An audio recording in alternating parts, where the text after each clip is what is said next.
Fun facts about the Chronicles of Narnia: The Lion, the Witch, and the Wardrobe. The Professor, Diggory Kirk, is a key character in The Magician's Nephew, another book in the series.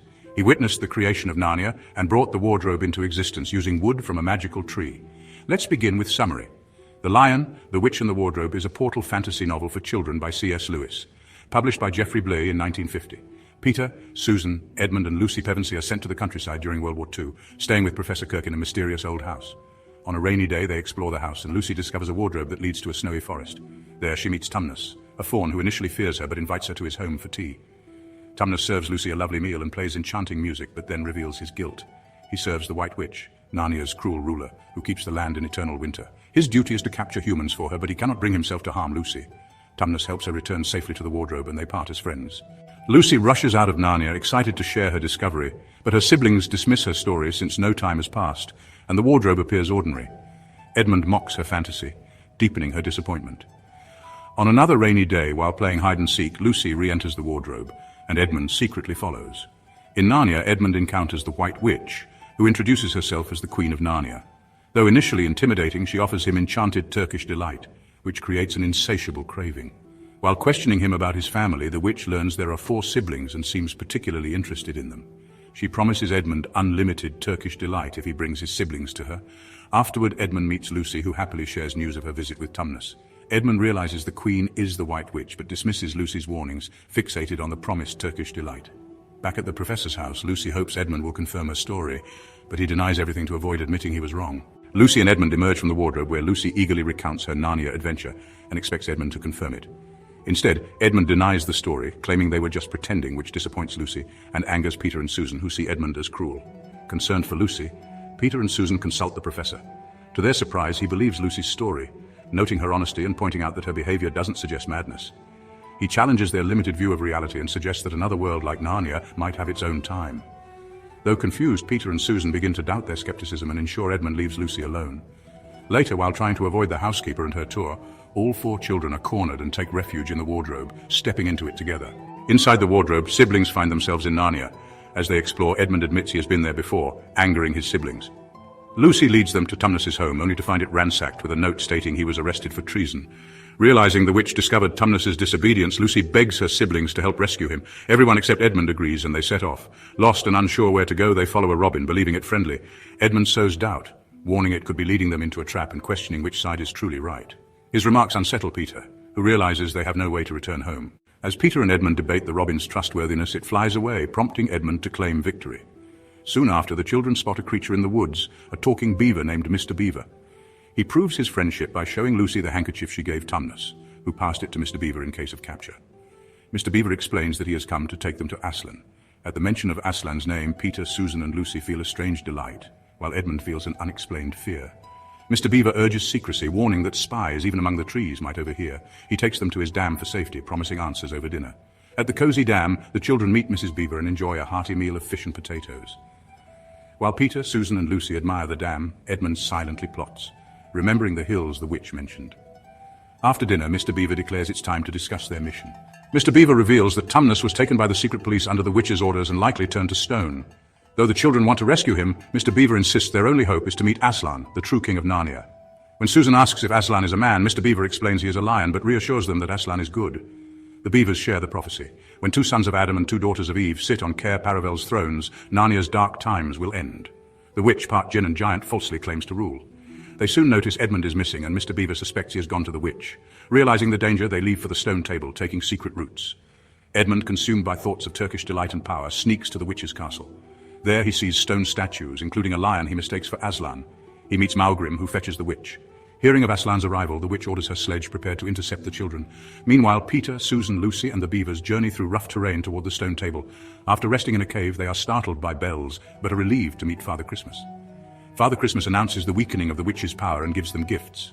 Mrs. Beaver receives a sewing machine, and Mr. Beaver learns his dam has been repaired. The children receive tools for their journey. Peter gets a sword and shield for battle, Susan a bow and arrow for emergencies and a horn to call for help, and Lucy a dagger and a healing cordial. When Lucy expresses her readiness to fight, Father Christmas gently reminds her of the ugliness of battle. After sharing food and tea, he departs to bring Christmas cheer to others. Edmund finally asks the witch for Turkish delight, but she offers him only stale bread and water, realizing he needs some sustenance to endure the journey. She orders Mogrim to lead wolves to the beaver's house to kill anyone they find and sets out with Edmund and her dwarf servant in the sledge. Miserable and drenched, Edmund begins to see the witch's cruelty firsthand. Along the way, they encounter a joyful party of animals enjoying a feast provided by Father Christmas. Enraged, the witch turns the animals to stone, horrifying Edmund. As the snow begins to melt and spring arrives, the sledge becomes increasingly ineffective, forcing them to walk.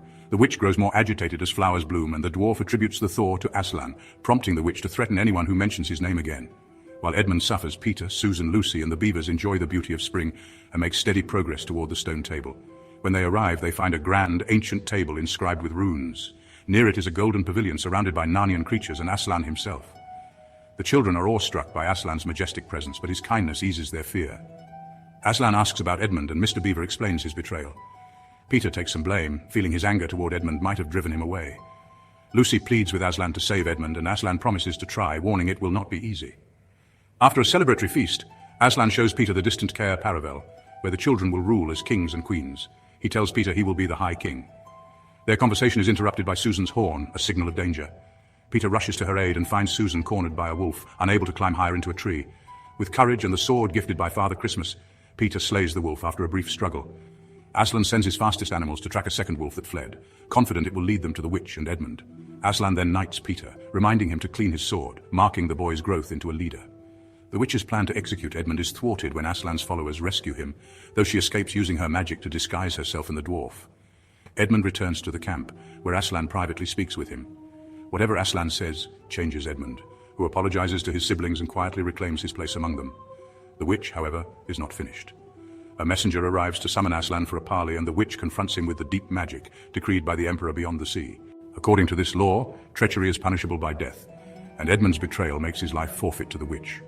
Aslan acknowledges the truth of the law, and the gravity of the situation weighs on the Narnians. Aslan takes the witch aside for a private conversation. The tense exchange leaves the witch triumphant and Aslan somber. Aslan announces to the assembled Narnians that the witch has renounced her claim on Edmund's life. The mood in the camp brightens momentarily, but the unease surrounding Aslan's demeanor lingers. When the witch demands assurance that Aslan will uphold their agreement, he silences her with a terrifying roar, sending her fleeing in fear. The deep magic introduces a moral and mystical weight to the story, setting the stage for a profound act of self-sacrifice that will change the course of Narnian history. After the witch departs, Aslan grows increasingly withdrawn and despondent, hinting to Peter that he may not be present at the upcoming battle. The mood in the camp becomes tense, and the children sense something is wrong. That night, unable to sleep, Susan and Lucy worry about Aslan's well-being and sneak out to find him. When they discover him, they beg to accompany him. Aslan agrees, though he warns them to leave when he tells them to. As they journey together, Aslan becomes more distant and sorrowful, revealing his loneliness. They eventually arrive at the stone table where Aslan asks them to leave. Instead, the girls hide behind a bush, witnessing a heartbreaking scene. A horde of monstrous creatures surrounds Aslan, led by the witch. At her command, the creatures bind Aslan, humiliating him by shaving off his mane, muzzling him and mocking him. Despite the abuse, Aslan does not resist. The witch then approaches with a stone knife and declares that she will kill him in place of Edmund, fulfilling the deep magic's requirements. With Aslan's death, the witch believes she will be free to destroy Edmund and the other children, securing her rule over Narnia forever. Lucy and Susan, horrified, close their eyes to avoid witnessing the brutal act. After Aslan's murder, the witch's forces depart to prepare for battle, leaving his body on the stone table. Susan and Lucy emerge from hiding, overcome with grief and shame. They remove Aslan's muzzle but cannot untie the cords binding him. The girls cry through the night, lost in despair. At dawn, they notice mice nibbling at the cords, freeing Aslan's body. As the first light breaks, a deafening crack draws their attention. The stone table has split, and Aslan's body is gone. Moments later, Aslan appears, alive. He explains that while the deep magic binds traitors to death, a deeper magic allows death to reverse, when an innocent victim willingly dies for a traitor. Rejoicing, Aslan leads the girls in playful celebration before reminding them of their mission. With Susan and Lucy riding on his back, Aslan races across Narnia, eventually leaping into the witch's courtyard filled with stone statues, ready for the next step in their journey. In the witch's courtyard, Aslan breathes life into the stone statues, transforming them back into living creatures, including loyal Narnians and the fawn Tumnus. With the newly restored army, Aslan leads an assault to aid Peter's struggling forces. They arrive as Peter duels the witch, who wields her stone knife. Aslan swiftly kills the witch, and the tide of battle turns. Peter explains how Edmund's bravery and strategy, destroying the witch's wand, saved their forces. Though Edmund was gravely wounded, Lucy uses her healing cordial to save him before tending to others.